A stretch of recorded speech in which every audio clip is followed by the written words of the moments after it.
Do you ever fly through Toronto's Pearson Airport? It's the busiest in Canada, and it's being redeveloped over 10 years. New terminals, new transit, new runways, everything. Do you know what the total price tag for that massive, massive infrastructure project is? $4.4 billion. Pretty huge, eh? Biggest construction project in the country, tons of jobs. I mean, too bad that money has to come out of our pockets, either through taxes or airport fees, but still, pretty awesome thing to watch such a glorious work of technology and industry.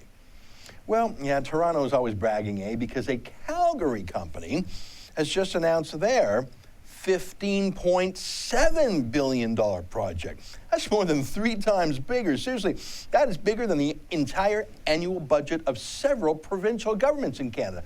But here's the point. That $15.7 billion infrastructure project, shovel-ready, as they say, imagine all the jobs, good jobs across various provinces. That $15.7 billion does not include a dollar of your money.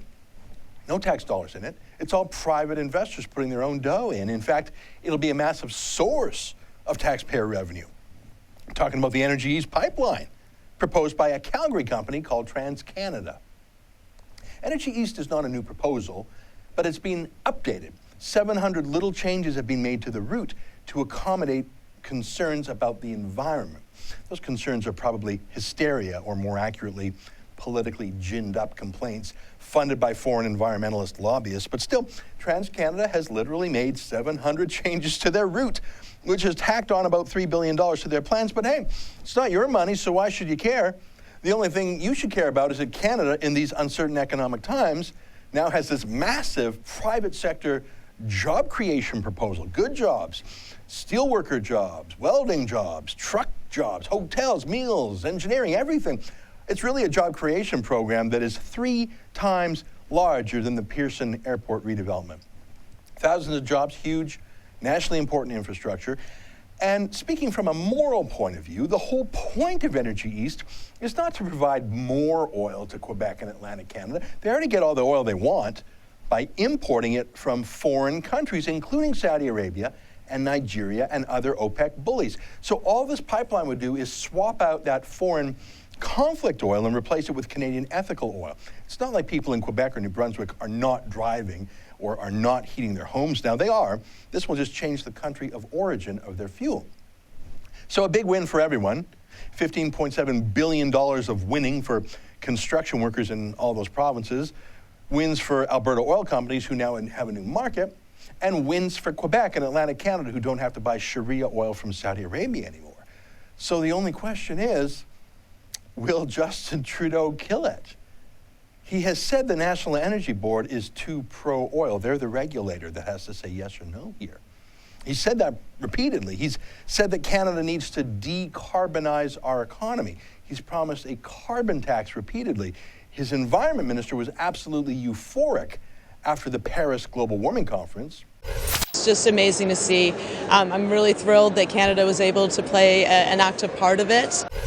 But what really scares me is Trudeau's senior advisor, Gerald Butts. He was the president of the World Wildlife Fund Canada, the foreign-funded extremist group that invented the concept of Earth Hour. You know, that's when we all turn off the lights and sit in the cold for an hour to condition ourselves to some post-energy future, North Korea style. Listen to Gerald Butts talk about the Northern Gateway pipeline. That's a British Columbia pipeline he convinced Trudeau to totally oppose. The real alternative is not an alternative route, it's an alternative economy. So Butts doesn't think the route of a pipeline is really the problem. He thinks the pipeline part of a pipeline is the problem. He thinks oil itself is the problem, except that he only seems to oppose Canadian oil, doesn't he? He's never proposed banning OPEC oil imports to the Canadian East Coast. So what's Justin Trudeau going to do here? Any politician who had a day's experience in the private sector would be salivating over the thousands of jobs and economic spin-offs from Energy East. I mean, anyone who cares about the middle class, about workers. But Trudeau doesn't really know anything about that. The only infrastructure he likes is the kind that the government has to go into debt to build, like airports. Rachel Notley, the Premier of Alberta, has already killed about 100,000 oil production jobs in Alberta. It'll be interesting to see if Trudeau and Butts pile on to kill thousands more by killing this project. For TheRebel.media, I'm Ezra Levant.